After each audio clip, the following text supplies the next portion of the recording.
Ya Allah, inilah mumi Fir'aun yang dahulu diazab Allah karena mengejar Nabi Musa alaihissalam. Mumi ini menjadi saksi sejarah atas kutukan Allah kepada orang-orang kafir yang zalim. Para ilmuwan yang meneliti jasad Fir'aun ini banyak menemukan bukti kebenaran Al-Quran. Profesor Maurice Bucaille berhasil menemukan fakta bahwa terdapat sisa-sisa garam yang masih melekat pada jasad mumi Fir'aun ini. Perlu diketahui, dahulu jasad Fir'aun berhasil ditemukan dari laut dan kemudian dijadikan mumi dan diawetkan hingga sekarang. Ajaibnya, jauh sebelum para ilmuwan modern meneliti tentang jasad Fir'aun, Allah Subhanahu wa Ta'ala telah menjelaskannya dalam kitab suci Al-Quran surah Yunus ayat 92. Untuk menunjukkan Fir'aun yang mengaku sebagai Tuhan itu telah benar-benar mati, maka Allah Subhanahu wa Ta'ala selamatkan jasad Fir'aun agar kisah hidupnya dan azab yang menimpanya dapat menjadi pelajaran bagi orang-orang di masa yang akan datang. Dan terbukti, orang-orang di masa kini bisa melihat bukti jasad atau mumi Fir'aun yang masih utuh dan mengandung banyak sisa garam laut. Fir'aun adalah julukan terhadap penguasa di era Mesir kuno.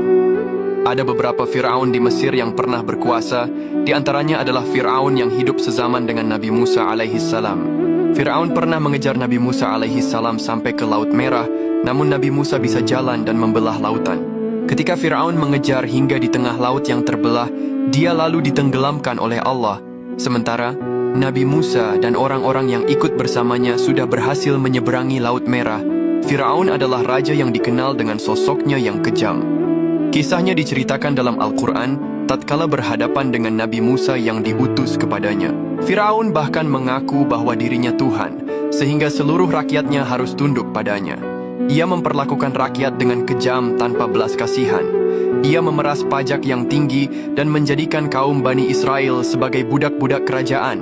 Kekejaman Fir'aun juga diikuti dengan kesombongannya. Ia enggan bersyukur atas kemakmuran yang dianugerahkan Allah. Ia justru menjadikan Mesir sebagai negeri yang penuh dengan kemusyrikan.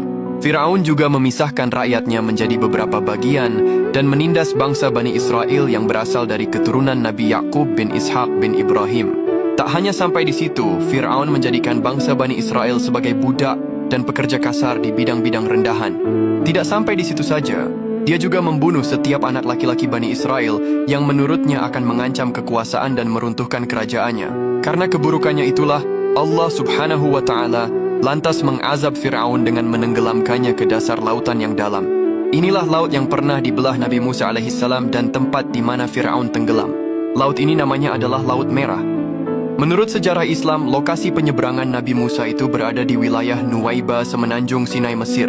Kedalaman maksimum perairan di kawasan ini adalah sekitar 800 meter ke arah Mesir dan 900 meter ke arah Arab. Jarak Nuwaiba di sisi timur Laut Merah hingga semenanjung Arab di sisi barat sekitar 1.800 meter. Lebar lintasan saat Nabi Musa menyeberangi Laut Merah diperkirakan mencapai 900 meter. Berdasarkan data tersebut, bisa dibayangkan berapa besar energi yang dibutuhkan Nabi Musa untuk membelah air laut hingga memiliki lebar lintasan 900 meter dengan jarak 1.800 meter. Apalagi waktu tersibaknya Laut Merah itu cukup lama, karena Bani Israel yang menyertai Nabi Musa menyeberangi Laut Merah mencapai 600.000 orang.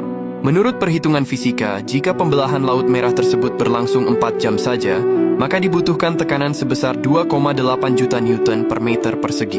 Jika dikaitkan dengan kecepatan angin, akan melebihi kecepatan angin pada saat terjadi badai angin kencang.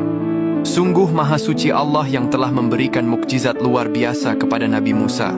Allahumma salli ala Sayyidina Muhammad.